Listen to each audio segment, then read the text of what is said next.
그러면 네. 이제 이때까지 이론 수업을 했으니까 현실 얘기를 해줄게요. 네. 자, 서울이 이렇게 있어요. 네. 한강이 흐르잖아요. 네. 여기가 용산이야. 네. 용산. 강남이에요. 네. 강남. 빌라가 아파트가 됐을 때 용산 비싸겠고 강남 비싸겠죠. 그러면 아파트가 가격이 비싼 곳은 빌라도 비싸겠죠. 네. 그죠? 네. 그러면 우리가 여기는 은평구고 여기는 도봉구야. 그리고 여기는 강동구고 여기는 송파구고 여기는 강서구야. 네. 강동구 송파구가 비싸잖아요. 네. 그럼 여기 빌라를 투자하는 게 좋겠죠. 네. 그죠? 네. 근데 우리가 투자할 수 있을까? 8천으로? 뭔가 거기는 애초에 비쌀 것 같아요. 그쵸. 근데 전세가가 높은 곳은 전세 가격이 끼고 아. 매매 가격만 지불하고 살 수 있어요. 아, 네. 그쵸. 그걸 갭 투자라고 합니다. 네. 자, 우리가 그럼 갭 투자를 했을 때 강남이랑 송파에 작은 평수라도 투자를 하면 내가 등기를 나름대로의 서울의 중상급지 이상의 등기를 칠 수 있겠죠. 네. 그쵸? 이해됐죠? 네. 근데 예를 들면 구로구야. 구로구, 뭐 노원구 여러 가지 있어요. 중랑구도 있겠고. 네. 자, 이런데 아파트가 새롭게 지어졌을 때 물론 가격이 나가겠지만 강남, 강동, 송파, 용산보다는 싸겠죠. 네. 그리고 우리나라는 양극화가 굉장히 벌어지기 때문에 비싼 곳이 더 비싸고 사람들이 더 찾잖아요. 네. 이 빌라도 사실 마찬가지예요. 그래서 저는 개인적으로는 아파트가 지어졌을 때 이제 평단 가격이 있어요. 네. 평단가. 24평이 뭐 11억이다. 그럼 평단 가격 있잖아요. 평단가를 적어도 3,500 이상. 이거 전 제 개인적인 기준이에요. 네. 아파트가 됐을 때 주변 아파트 시세가 알 거 아니에요. 네. 근데 주변 아파트 시세가 3,500 이상이다. 와. 이런 데만 사실 투자를 해야 돼요. 되게 비싼 거 아니에요, 그러면? 근데 요즘에 신축 아파트가 평균적으로 24평이 11억 이상이에요. 와, 미쳤다. 왜 이렇게 비싸? 그렇죠. 근데 지금 미쳤다라고 하지만 또 5년 뒤에는 와, 그때가 싼 거네. 또 이래요. 와. 왜냐면 자산 가격은 계속 오르니까. 와. 그리고 서울은 누구나 살고 싶어 하니까. 네. 주요 지역은 계속 그렇단 말이죠. 자, 그럼 우리가 눈여겨봐야 될 거는 아까 경매 얘기했잖아요. 네. 그러면 용산, 강남, 송파 이런데 재개발 빌라가 경매에 나올까 안 나올까? 안 나올 것 같은데요? 나와요. 오. 경매는 어디든지 다 나올 수가 있어요. 오. 그죠? 근데 네. 물론 바로 팔리려고 부동산 내놓자마자 바로 사가는 인기 지역은 경매에 안 나올 수도 있지만 네. 그래도 나와요. 왜냐면 파는 가격보다 빚이 더 많으면 팔아봤자 의미가 없잖아요. 그래서 그런 사람들 그냥 그 경매로 내보낸단 말이죠. 자, 그럼 용산 5평짜리 네. 반지하 네. 5평짜리 반지하 용산 역에서도 멀어. 근데 위치가 용산이야. 재개발 가능성은 있긴 있어. 얼마일까요 이거? 경매로 나왔어. 용산? 네. 근데 5평에 반지하면 무조건 저렴한 그거거든요. 근데 용산이야 용산. 3억? 3억? 자, 현실적인 얘기할게요. 네. 뭔가 얘기하기도 전에 스럽기죠. 뭐지?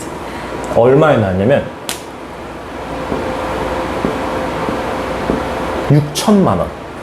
엄청 싸네? 지금 경매 진행 중입니다. 너무 좋은데요? 좋죠. 네. 용산에 반지하 빌라가 6천에 경매가 나왔어요. 우와. 사람이 살지도 않아. 그냥 받으면 되는 거야. 네. 근데 단점이 당연히 있겠죠. 단점은 반지하인데 1층이 이렇게 있잖아요. 네. 이렇게 있어. 지하야. 네. 계단이 있을 거 아니에요. 네. 여기는 다 물에 차 있어. 물에 차 있어 이렇게. 여기가 다 물이야. 그러니까 6천에 받아도 들어가지는 못해요. 지금 계속 물에 차 있는 물에 차 있어요. 그럼 사람이 거주할 수 없겠죠. 네. 그럼 이걸 받아야 될 거예요? 안 받아야 될 거예요? 보통 그렇게 생각하잖아요. 이거 그거 받으면 쓸모 없잖아. 물 그런 거 막 수리하는 비용도 들지 않아요? 그럴 수 있죠. 이런 거는 땅을 사는 거예요. 아. 빌라는 땅을 사는 개념입니다. 이해됐죠? 네. 네. 서울의 주요 상급지에, 주요 지역에 내 이름으로 땅을 한 평이라도 빠르게 점유하는 게 가장 중요한 포인트예요. 처음 6천만 원인데 반지하고 뭐 물에 차 있고 의미가 없어요, 사실. 네. 물론 당연히 사용하고 있으면 더 좋죠. 네. 근데 사용하고 있으면 이 가격에 절대 못 받죠. 단점이 많으면 많을수록, 쓰레기면 쓰레기일수록 오히려 우리한테 더 기회일 수 있어요. 생각을 아예 바꿔야 돼요. 그렇구나. 이거 실제로 지금 나와 있는 매물이에요. 6월 11일인가 6월 10일 이때 경매하더라고요.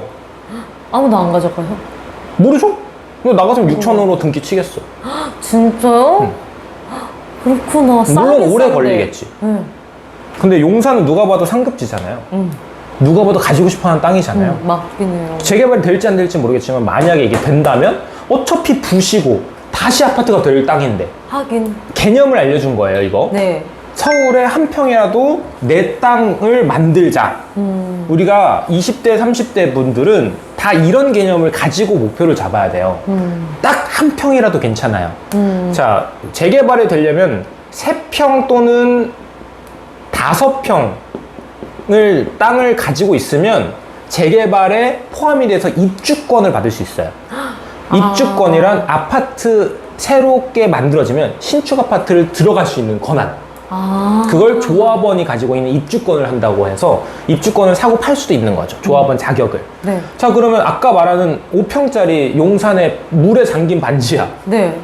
그거 결국에 재개발되면 알 바 아니고 아파트 받을 수 있잖아요. 네. 내가 물론 추가 분담금을 많이 내야겠지만 근데 추가 분담금은 조합원들한테는 싸게 해주고 일반적으로 청약을 하는 사람한테는 비싸게 해주죠. 그렇구나. 청약도 싸다고 하잖아요, 원래는. 그렇죠. 왜냐면 그거는 이제 뭐 말하면 긴데 분양가 상한제 아파트라고 나라에서 너무 비싸게 아파트 분양하지 마라는 악법을 만들어놨어요. 그래서 아파트도 좋게 만들어야 될 곳을 자재도 깎고 네. 고급화해야 될 것을 저급화하고 가격을 맞춰야 되니까 남아야 사업을 하죠. 그래서 분양가 상한제 아파트가 나오면 시세보다 훨씬 더 저렴해서 로또 청약이라는 거예요. 그러면 그런 것들은 청약 당첨된 사람만 이득을 보는 구조죠. 그런 구조가 있습니다. 자, 제가 이제 이렇게 해서 빌라에 대해서 개념을 알려줬는데 경매도 알려줬고 네. 경매는 우리 낙찰자들을 법에서 보호를 해주는 법이 있어요. 무슨 말이냐면, 자, 예를 들면 제가 아까 말한 용산에 있는 5평짜리 아파트를, 빌라를 받았어, 예를 들면. 내가 한 7천 써서 받았어. 네. 안쪽에 있는 사람들 그러니까 나가게 할 필요 전혀 없죠. 사람이 살지 않으니까. 네. 이런 것들은 그냥 받으면 되는 거예요. 끝. 이해됐죠? 근데 예를 들면 이제 내가 한 2억짜리를 빌라를 받으려고 해. 네. 빌라에 사람이 살고 있어요. 네. 소유자일 수도 있겠고 전세를 살고 있는 임차인일 수도 있어요.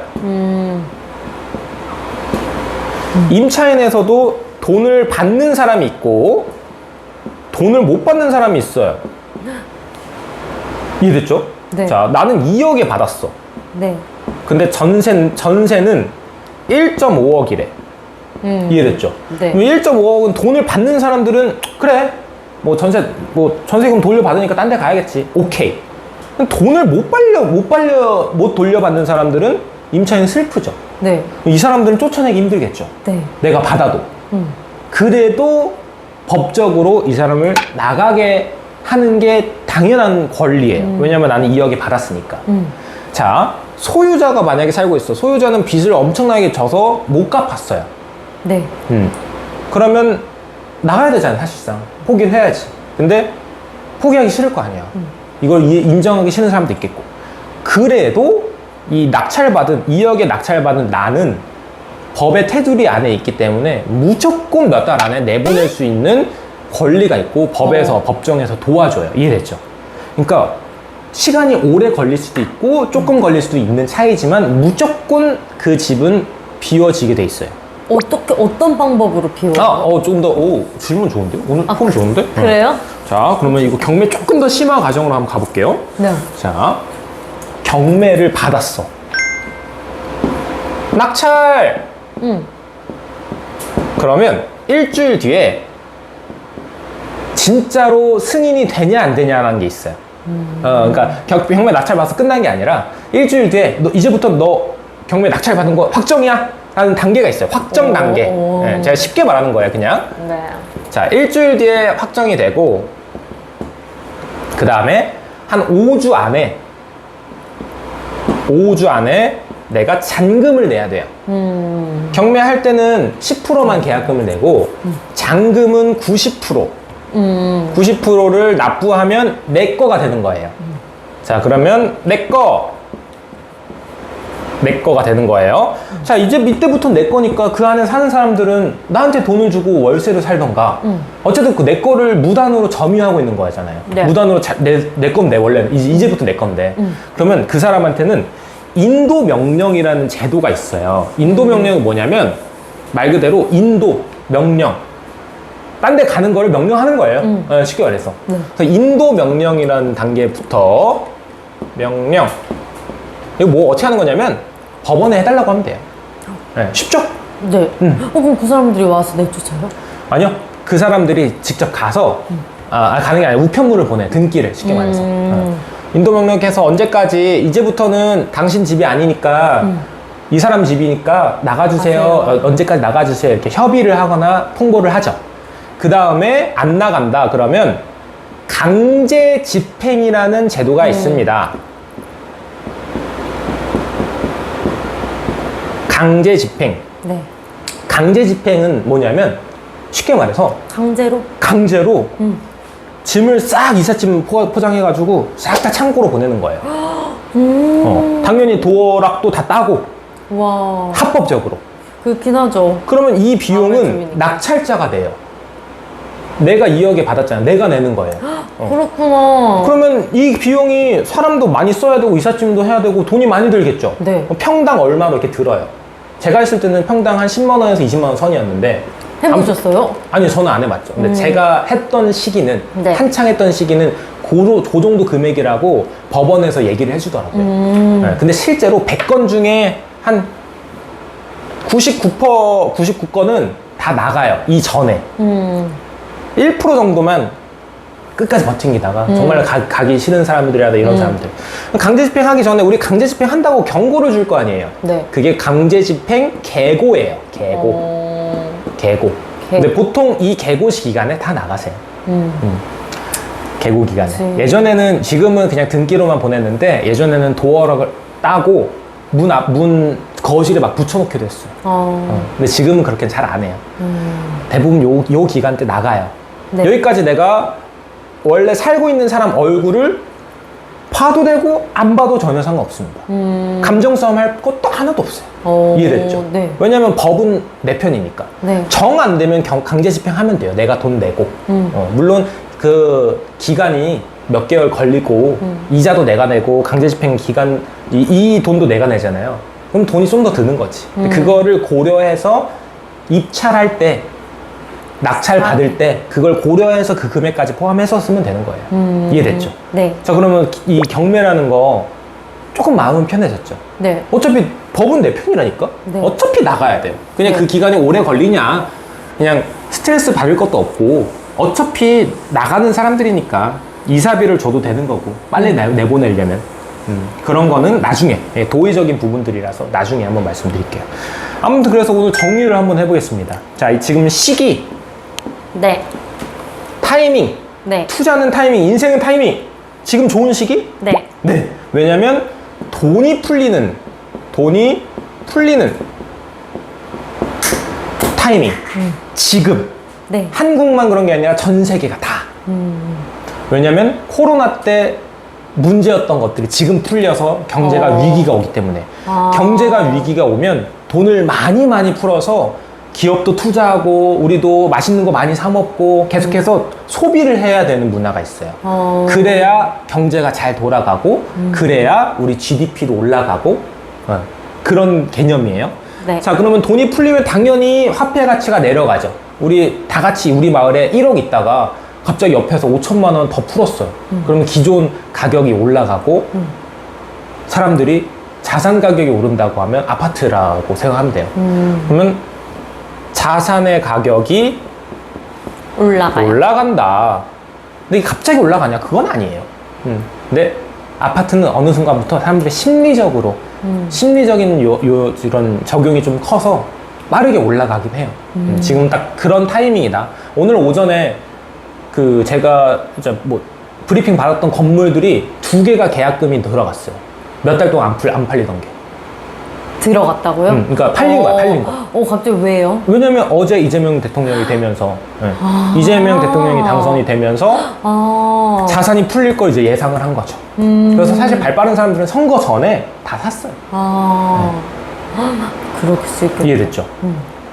타이밍 좋아. 네. 그럼 우리는 일반 매매가 있고 경매가 있는데 뭘 해야 된다고? 경매. 왜? 왜 경매를 해야 돼? 싼 가격으로 할 수 있으니까. 그쵸. 가장 큰 호재는 가격, 네. 저렴해진 거. 싸게 살 수 있다. 네. 만약에 싸게 살 수 없으면, 예를 들면 내가 1,000만 원 썼는데 다른 사람이 1,100만 원 썼어. 못 받는 거잖아, 우리 자. 근데 우리는 시간과 열정, 젊잖아요. 더 많이 입찰하면 돼요. 뭐 되면 좋고 안 되면 어쩔 수 없고. 딱 한 번만 금액 낼 수 있어요. 한 번, 그러니까 한 경매 물건에 한 번밖에 못 내요. 눈치 싸움. 눈치 싸움이죠. 그렇다고 비싸게 사면 내가 싸게 못 사는 거잖아요. 네. 그러면 싸게 썼을 때 되면 좋죠. 네. 그래서 자주 하면 좋아요. 자주 분석하고. 그래서 임장도 많이 다니고 경매 법원도 한번 가보고 그런 게 좋아요. 저는 이거 매주 갔었어요. 매주. 되면 좋고 아니면 뭐 아닌 거. 저 최저가에 맨날 그냥 로또 하듯이 그냥. 그러면 타이밍도 좋고 경매도 좋다. 자, 그러면 이건 좀 다른 문제인데, 자, 투자. 네. 투자. 코인도 있고 주식도 있고 부동산도 있잖아요. 뭘 해도 상관없습니다. 근데 어차피 우리 고은님은 결혼 생각도 있고 사람이 살아야 되는 거주 목적물이 있어야 되잖아요. 전세든 월세든 매매도 있어야 될 거 아니에요. 그러면 첫 투자는 내 집 마련 실거주가 되게 좋아요. 안정성을 가질 수 있거든요. 근데 그게 아파트면 당연히 좋겠지만 아파트 5억대, 6억대, 3억대 아파트는 잘 안 올려요, 솔직히 말해서. 화폐 가치가 떨어지는 만큼 오르는 거예요. 네. 그리고 막 우리나라 진짜 문재인 정부 때는 확 다 올랐어. 그때 오르겠죠. 그때 많이 오르겠죠. 근데 우리나라 GDP가 별로 안 높아서 사실 0%대예요. 0.8%. GDP가 뭐냐면 경제 성장률이에요. 근데 되게 낮은 거예요. 우리가 엄청 낮은 건데 투자를 굳이 부동산만 고집할 필요는 없지만 그래도 내가 서울에 살 곳이 필요하다. 어쨌든 거주비는 드니까 내 집 마련 실거주 한 채. 이거는 저희가 항상 진리라고 해요. 이걸 해서 사실 손해볼 일이 거의 없어. 어차피 내가 살 거니까. 어차피 내가 거주비는 써야 되는데. 맞고. 이자 내는 것보다 조금 더 내면 내 거가 되는 거잖아요. 그게 더 오를 확률이 있으면 더 좋은 거고. 전세는 예전에는 너무 좋은 상품이었는데 지금은 화폐 가치가 빠르게 떨어지잖아요. 지금 달러가 1,450원까지 갔다가 지금 1,370원, 80원 왔다 갔다 하는데 이게 무슨 말이냐면 우리 1,100원, 1,200원, 1,300원 기억나죠? 네. 여행 갈 때 막 1,250원 말. 네네네. 그럼 10% 이상 하긴. 비싸진 거잖아요. 네. 그러면 우리 자산이 10%는 녹은 거예요. 이해됐죠? 네. 그러니까 우리나라만 신경 쓰면 안 되는 세상이 왔고 그리고 우리나라가 더 이상 성장이 폭등하는 그런 시기가 아니에요. 인구 구조도 그렇고. 그래서 누구보다 빠르게 침착하게 투자는 평생을 해야 된다. 한 살이라도 어렸을 때 하면 좋다. 이해됐죠? 재밌었어요? 경매 괜찮죠? 네. 네, 경매는 배워놓으면 사실 한 번 배우면 이제 그 기술이잖아요. 늙어서도 쓰는 거지 뭐. 근데 그 경매 정보를 어디 올라오는 사이트가 있는 거예요? 그럼요. 거기서 보고 임장에 간다는 게 그걸 실제로 보러 가는 그쵸. 거예요? 실제로 오프라인으로 보러 가는 거예요. 그렇구나. 보면은 뭐가 달라요? 상태를 보고? 보면 뭐가 좋냐면 예를 들면 경매 법원 물건지라고 있어요. 네. 그러니까 쉽게 말해서 A가 나왔는데 이거에 대한 정보예요. 네. 정보가 저는 한 1.5룸으로 보고 갔어요. 1.5룸이래 여기서 법원에서. 실제로 갔는데 투룸인 거야. 이게 잘못 나온 거잖아요. 잘못 공사하든 뭐든 어쨌든 잘못 나온 거잖아요. 현재 실제로는 투룸이면 1.5룸보다 더 비싸겠죠. 네. 근데 이거는 현장에서밖에 몰랐어. 네. 그럼 다른 사람들이 1.5룸 가격을 쓰겠죠. 근데 나는 투룸 가격을 쓸 수 있는 거지. 아, 그러니까 보고 오는 게 좋긴 하겠다. 무조건 봐야죠. 아, 그렇구나. 갔는데 예를 들면 그 앞에 누수가 나 있다는 포스트잇이 적혀져 있어. 그러면 누수 비용도 내가 측정해서 뭐 얼마가 들지 모르잖아요. 패스를 할 수도 있는 거고. 그러니까 임장은 많이 갈수록 좋고요. 많이 갈수록 그 지역마다, 그 빌라마다, 컨디션마다, 부동산 사장님마다 다 다른 경험을 할 수 있는 거죠. 비교를 할 수 있게 되고. 못 써요? 임장. 임장. 가야 임장은 된다. 무조건 가면 많이 좋아요. 어. 네, 비교를 할 수 있으니까. 네. 이거 실제로 있었던 일이에요. 좋다. 이때 그래가지고 같이 간 친구 입찰하라 그랬는데, 그때 뭐 개인 사정 때문에 못하긴 했는데, 이런 경우는 되게 좋죠. 투자하기 딱, 왜냐면 나밖에 모르는데 뭐. 네. 다른 사람 모르잖아요. 네. 그래서 기회죠, 이런 것들이. 그래서 최대한 많이 관심을 가지고 매주 임장 가보면 좋고, 그러다가 하나 싸게 썼는데 만약에 낙찰됐어. 그러면 1, 2년 안 해도 돼요. 한 번만 딱 한 번만. 딱 한 번만. 근데 전 재산을 써야 된다는 게 약간 좋은 건 알겠는데 부담스러워요. 전 은평구 가고 싶어요. 근데 그게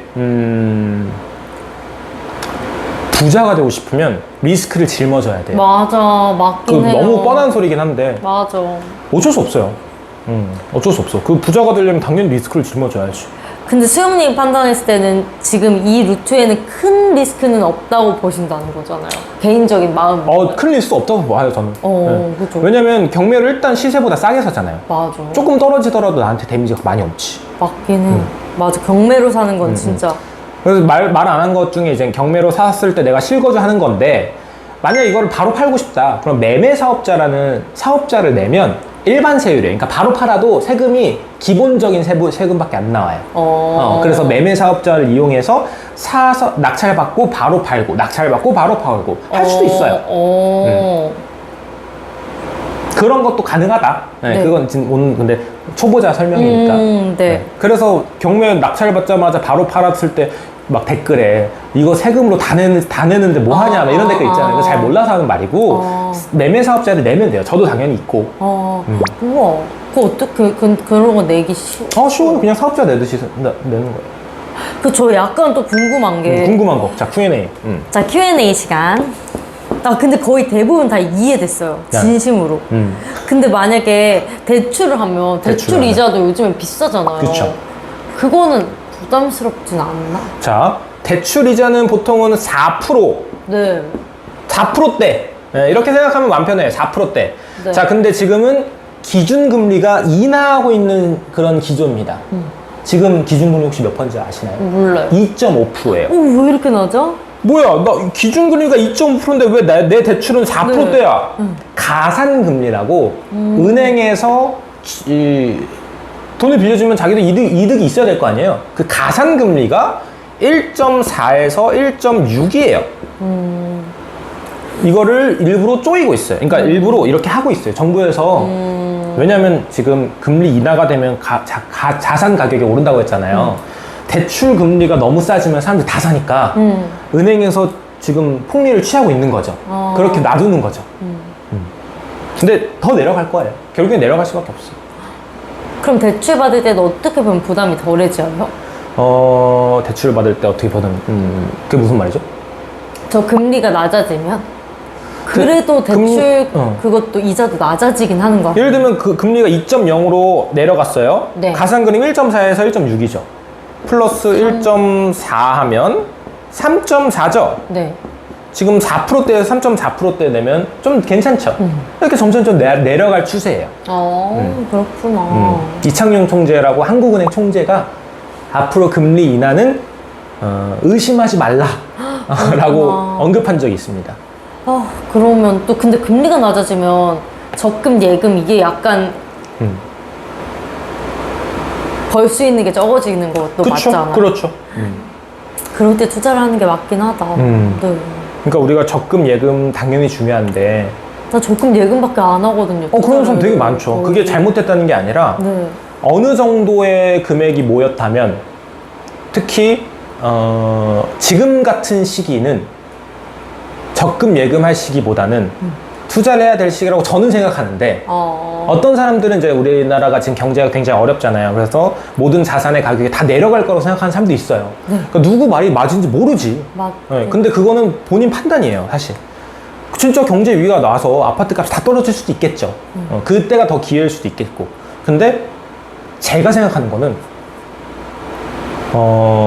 경제 위기가 오더라도 내가 투자를 잘 해놓고 기다리면 결국은 다시 또 올라요. 잘 생각해보면 결국에는 맞아.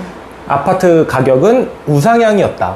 계속. 네. 중간에 이렇게 내려가고 이렇게 내려가고 할 때도 있었죠. 이때마다 내려갔을 때 잡았을 때 잡으면 좋지. 근데 그게 힘들죠. 경매.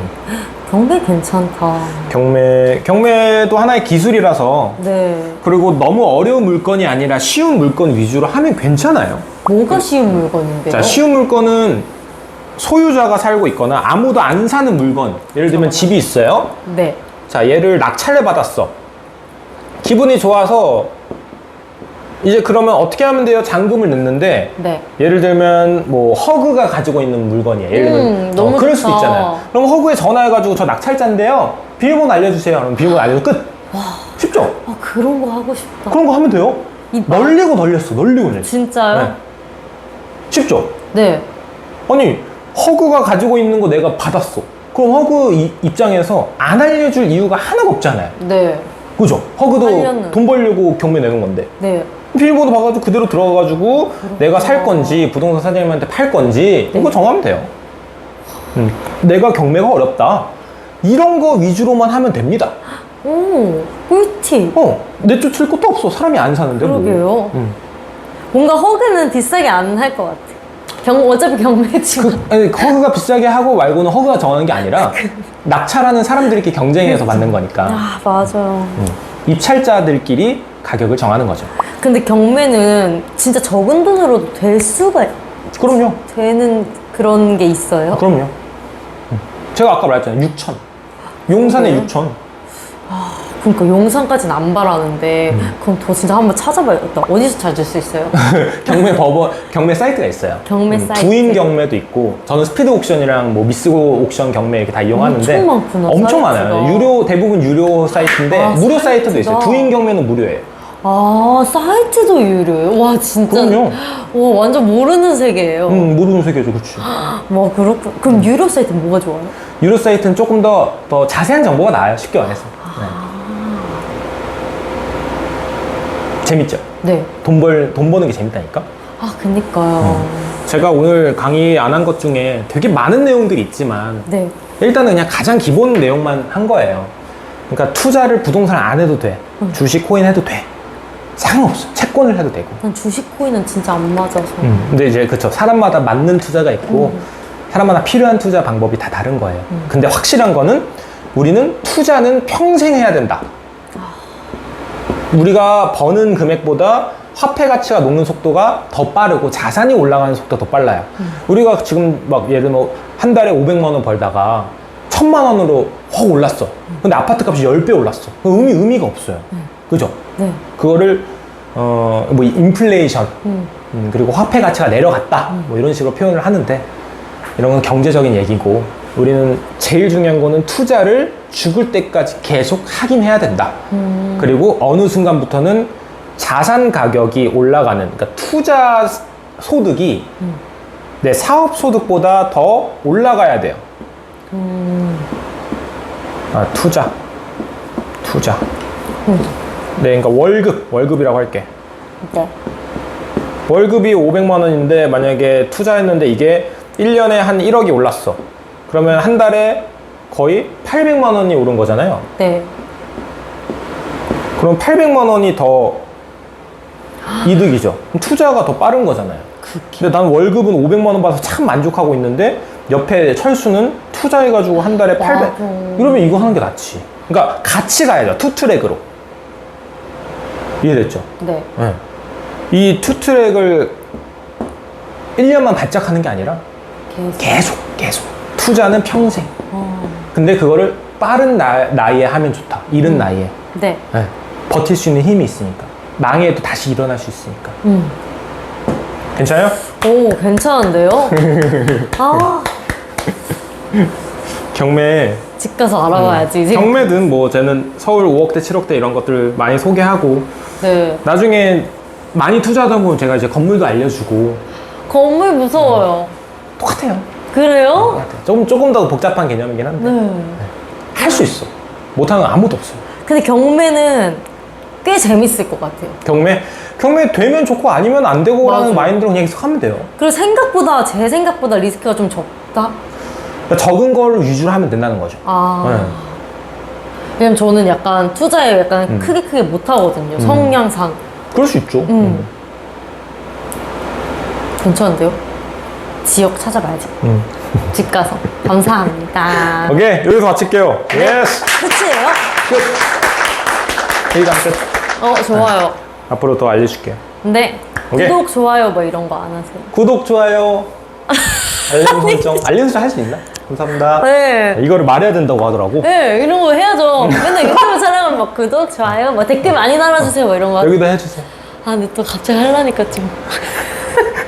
여러분, 수혁입니다. 구독, 좋아요, 댓글, 알림 설정 많이 달아주세요.